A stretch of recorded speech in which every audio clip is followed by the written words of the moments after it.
Hola, ¿qué tal amigos? Otra vez tengo en mis manos el Core Micro Key Air Bluetooth y tengo la aplicación del Yamaha dx7.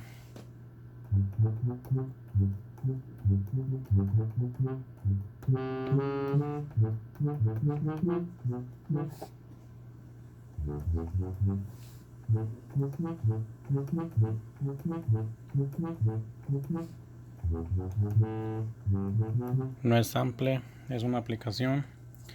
Les voy a dejar el nombre de la aplicación. Tiene pocos sonidos, pero este se oye muy bien.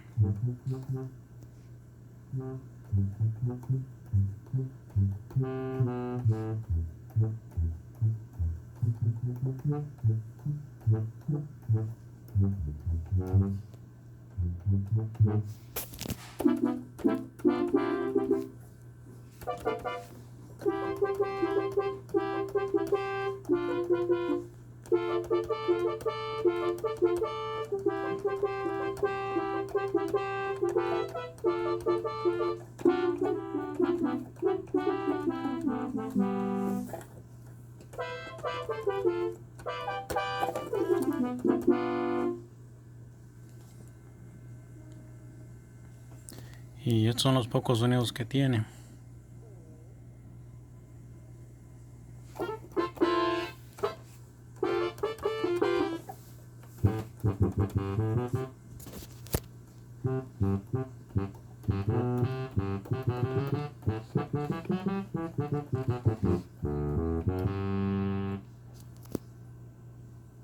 Espero les sirva.